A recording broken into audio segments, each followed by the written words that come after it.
റോഷിബാല ഒന്ന് രാഹുൽ മാങ്കൂട്ടത്തിൽ ദൃശ്യങ്ങളിലേക്ക് പോവുകയാണ്. അവിടെ അർജുൻ മട്ടന്നൂരാണുള്ളത്. അല്ലമീൻ്റെ വണ്ടി ഓടയിൽ നിന്ന് കയറ്റാൻ സ്ഥാനാർത്ഥി സഹായിക്കുന്നു എന്നൊക്കെയാണ് പറയുന്നത്.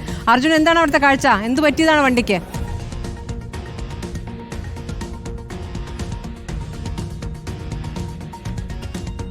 അർജുൻ, കേൾക്കാമെങ്കിൽ സാഹചര്യം ഉണ്ടായി.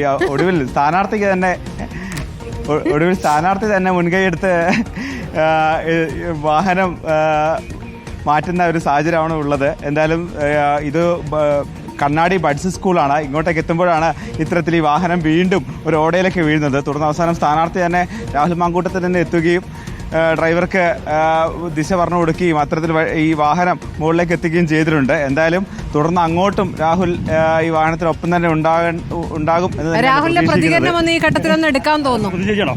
നമ്മളെ രാഹുലിന്റെ പ്രതികരണം ചോദിക്കും സ്മൃതി. അതിനു മുമ്പ് നമ്മൾ ഈ രാഹുലിനെ ഫോളോ ചെയ്ത് വരുമായിരുന്നു രാവിലെ മുതലേ. ഇപ്പൊ നമ്മുടെ വണ്ടിയുടെ അവസ്ഥ രാഹുൽ നമ്മളെ ഫോളോ ചെയ്ത് വരേണ്ട ഒരു അവസ്ഥയാണ് ഇപ്പോൾ. വണ്ടി പഞ്ചറായെന്ന ബ്രേക്കിംഗ് വാർത്ത രാഹുലാണ് നൽകിയ നേരത്തെ പോകേണ്ട അവസ്ഥയാണ്. അതായത് ഇപ്പം റിപ്പോർട്ടറിന്റെ വാഹനം 2 തവണയാണ് അപകടത്തിൽ നിന്ന് രക്ഷിക്കേണ്ടി വന്നത്. ഒന്നുമില്ല, മൂപ്പരൊന്ന് ചെറുങ്ങനെ കൈ അറച്ചു പോയതാ, ഒന്ന് പേടിച്ചു പോയതാ. ചെറിയ റോഡാണ്. അപ്പം 2 സൈഡിലും ബൈക്ക് ഇരിപ്പുണ്ട്. ഒന്ന് ചെറുതിനെ നിറച്ചപ്പോൾ കാര്യമൊന്നുമില്ല. അതെ, രാഹുൽ ഇപ്പോൾ ബൂത്തിനടുത്ത് തന്നെയായിരിക്കും അല്ലേ? ബൂത്ത് സന്ദർശനം നമ്മുടെ വാഹനത്തിനൊപ്പം തന്നെ ഉണ്ട്. അതുകൊണ്ട് അതെ, ഇത് ഒരു ബൂത്ത് സന്ദർശനമാണ്. ഇതിപ്പോൾ കണ്ണാടി ബഡ്സ് സ്കൂളാണ് ഈ കാണുന്ന ബൂത്ത്. ഇവിടെ കാര്യമായ തിരക്കില്ല. രാവിലെ നല്ല തിരക്കുണ്ടായിരുന്നു സ്മൃതി.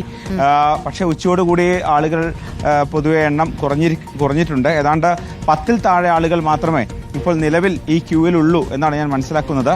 എന്തായാലും നേരത്തെ TV പ്രസാദും മറ്റും റിപ്പോർട്ട് ചെയ്തതനുസരിച്ച് പല സ്ഥലത്തും വലിയ ക്യൂ ഉണ്ട് എന്ന് നമ്മൾ കണ്ടിരുന്നു. പക്ഷേ ഇവിടെ നമുക്ക് ദൃശ്യങ്ങളിൽ കാണാം, പൊതുവെ പെട്ടെന്ന് തന്നെ വോട്ട് ചെയ്ത ആളുകൾക്ക് മടങ്ങാൻ കഴിയുന്നുണ്ട്. രാവിലെ അത്യാവശ്യം തിരക്കുണ്ടായിരുന്നു. ഇപ്പോൾ കാണാം ചുരുക്കം ചില ആളുകൾ, വിരലിലെണ്ണാവുന്ന ആളുകൾ മാത്രമേ നിലവിൽ ഈ ക്യൂവിൽ ഉള്ളൂ. എന്തായാലും 10-ൽ താഴെ ആളുകൾ മാത്രമേ ഈ ക്യൂവിലുള്ളൂ. ഒരു ചെറിയൊരു പ്രദേശമാണ്, കണ്ണാടി ബഡ്സ് സ്കൂളാണ്. ഇത് 166-ാം നമ്പർ ബൂത്താണ്. ഇവിടെ 916 വോട്ടർമാരാണുള്ളത്. എന്തായാലും വൈകുന്നേരത്തോടു കൂടി ഏതാണ്ട് 4 മണിയോടുകൂടി കൂടുതൽ വോട്ടർമാർ ഇങ്ങോട്ടേക്ക് എത്തും എന്നാണ്. ജോലി കഴിഞ്ഞും മറ്റുമുള്ള തൊഴിലാളികളടക്കം കൂടുതൽ വോട്ടർമാർ ഇങ്ങോട്ടേക്ക് എത്തും എന്നാണ് നമ്മൾ മനസ്സിലാക്കുന്നത്. എന്തായാലും ഇവിടെ കാര്യമായ തിരക്കില്ല സ്മൃതി. ശരി, ഇപ്പോൾ തിരക്കില്ലാത്ത ബൂത്തുകളും ചിലയിടത്തുണ്ട്. പക്ഷെ അവിടെ 916 വോട്ടുകളുണ്ട്. അപ്പോൾ ഏതായാലും അത് എനിക്ക് തോന്നുന്നു അതും 100% പോളിംഗ് ഒന്നും നടന്നിട്ടില്ലല്ലോ. ഇനിയിപ്പോൾ ഈ 10 പേര് മാത്രമേ ഉള്ളെങ്കിൽ ഇനി ഒരുപാട് പേര് അവിടെ വരാം, അല്ലെ ഒരുപാടുണ്ടാവില്ലെങ്കിൽ പോലും കുറച്ച് ആളുകൾ കൂടി ഇനി വരാനുണ്ടാവും ആ ബൂത്തിലേക്ക് എന്ന കാര്യത്തിൽ സംശയമില്ല. നേരത്തെ വോട്ടറായിരുന്ന ഇക്ബാൽ അറക്കൽ ഇപ്പോൾ റിപ്പോർട്ടറായി മാറിയിട്ടുണ്ടെന്നാണ്. അതെ, ഇക്ബാൽ റിപ്പോർട്ടറിലേക്ക് മാറിയിരിക്കുന്നു. ഇക്ബാൽ, കേൾക്കാമോ? വോട്ട് ചെയ്ത ബൂത്തിന് മുന്നിൽ തന്നെയാണോ അതോ അവിടെ നിന്ന് മാറിയോ?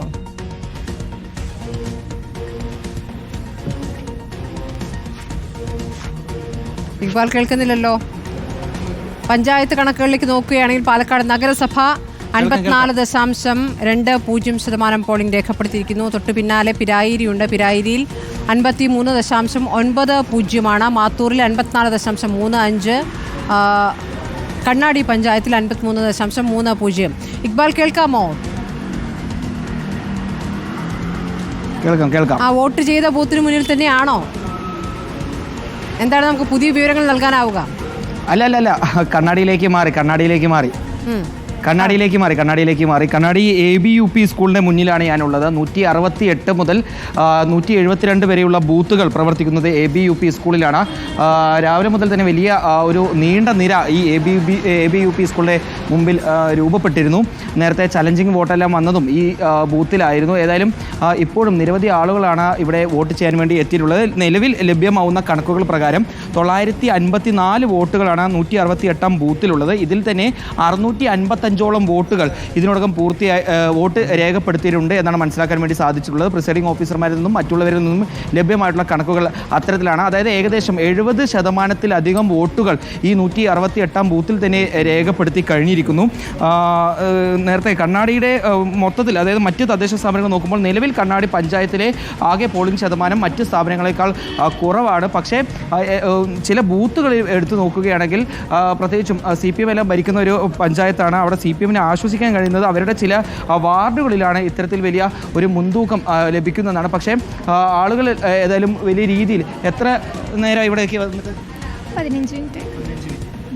എത്ര നേരം ഇവിടെ വന്നിട്ട് 15 മിനിറ്റ് മേലായി. ചേട്ടാ എത്ര നേരമായിട്ട് ഇവിടെ വന്നിട്ട് 15 മിനിറ്റ്. ഇവിടെയൊന്നും അധികം സമയം എടുക്കുന്നില്ല എന്നുള്ളതാണ് എടുത്തു പറയേണ്ട മറ്റൊരു കാര്യം എന്ന് വേഗത്തിലാവുന്നു, പറയുന്നത്. മറ്റു ബൂത്തുകളിലെല്ലാം വലിയ രീതിയിൽ സമയം എടുത്തുകൊണ്ടാണ് വോട്ടർമാർക്ക് വോട്ട് ചെയ്യാൻ വേണ്ടി കഴിയുന്നത്. പക്ഷേ ഈ ബൂത്തിലൊന്നും അത്തരത്തിലൊരു പ്രശ്നമില്ല. കാരണം നമുക്ക് കണക്കുകൾ തന്നെ അത് വ്യക്തമാവും. 954 വോട്ടർമാരിൽ 655ഓളം ആളുകൾ ഇതിനോടകം തന്നെ വോട്ട് ചെയ്തിട്ടുണ്ട്. ഇനി 300-ൽ കുറവ് ആളുകൾക്ക് മാത്രമാണ് വോട്ട് ചെയ്യാനുള്ളത്. ഏതായാലും ഇനിയും സമയം ധാരാളമുണ്ട്. അവരെല്ലാം വന്ന് വോട്ട് രേഖപ്പെടുത്തും. അവരെ കൊണ്ടെല്ലാം വോട്ട് രേഖപ്പെടുത്താൻ കഴിയുമെന്നൊരു ആത്മവിശ്വാസത്തിലാണ് മുന്നണികൾ. പോളിംഗ് ശതമാനം കുറച്ച് നേരത്തെ വന്നതാണ്. ഇനി സമയം നീങ്ങുന്നതനുസരിച്ച് പുതിയ കണക്ക് 2 മണിക്കൂർ കൂടി ഉണ്ട് അല്ലെ? 2 മണിക്കൂർ ഉണ്ട്. നമുക്ക് അവൈലബിൾ ആയിരിക്കുന്ന ഈ ഡാറ്റ എന്ന് പറഞ്ഞാൽ എന്തായാലും ഒരു 3.5 മണിയുടെ ഡാറ്റ ആയിരിക്കും.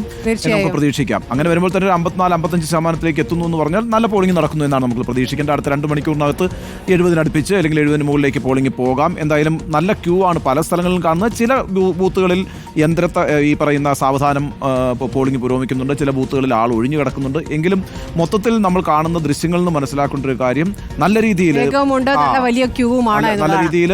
പിന്നെ വോട്ടർമാര് ബൂത്തുകളിലേക്ക് എത്തുന്നു എന്ന് തന്നെയാണ്. ഈ മണിക്കൂറിൽ സ്ഥാനാർത്ഥികളായി ഇപ്പോൾ കൃഷ്ണകുമാറിന്റെയും അതോടൊപ്പം തന്നെ രാഹുലിന്റെയും ഏറ്റവും പുതിയ പ്രതികരണങ്ങൾ നമ്മൾ കണ്ടു കഴിഞ്ഞിരിക്കുന്നു.